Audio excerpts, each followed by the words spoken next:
Okay, so before I do the third example in this series, I would like you to try the following question.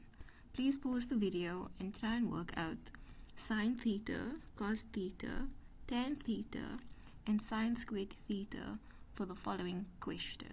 Okay, if you have any difficulty answering any one of those questions, you need to go back to the previous videos before you watch this example. Okay, this example has a single element that makes it just a tad bit more difficult than the previous examples. So if you can't answer these questions comfortably, then you are not ready for the next example as yet. So please pause the video and give it a go. Type your answer in the comments and I will like your comment if your answer is correct.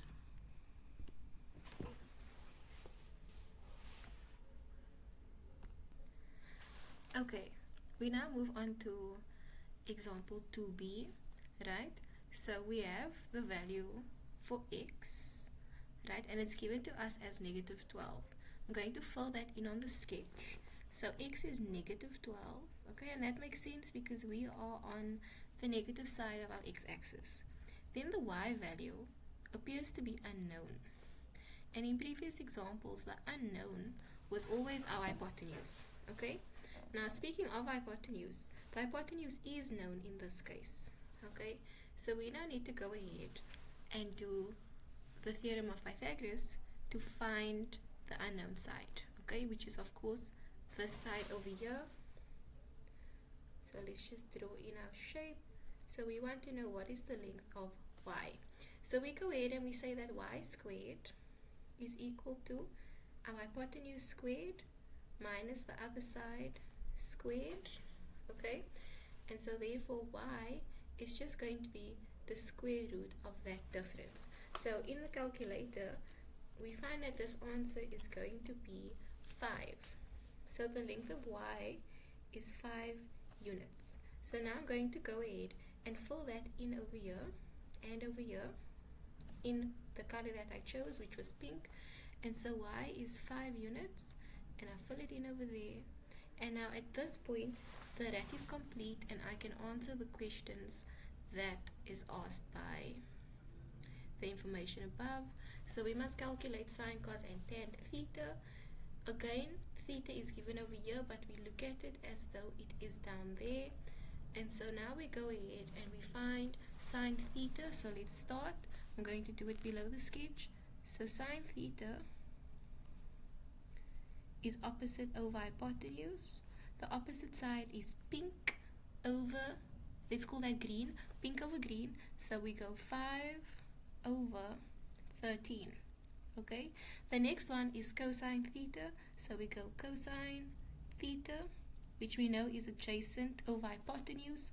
So that is orange over green. So that is negative 12 over 13. What a beautiful straight line, right?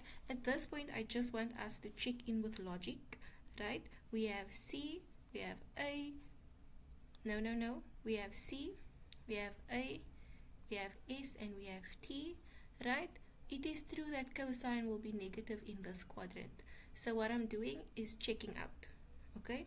So at any point in your calculation, check in with the logic that you have, or the knowledge that you have, and see if what you are doing makes sense, okay? So yes, cosine is negative in that quadrant, and so now we can continue to find tan theta. So we go tangent of theta is opposite over adjacent. That would be pink over orange. So we go 5 over negative 12. And again, my knowledge of the cos diagram, it is true that tangent is not positive here, only sine will be positive here. So tangent theta must be negative, and cosine theta also has to be negative. Okay, nice and easy. I hope that at this point the examples are becoming more and more simple, and I hope that you got the first answer right in the beginning of the series. Thank you so much for watching, and I will post more videos in the hours and days to come. I hope you have a lovely day.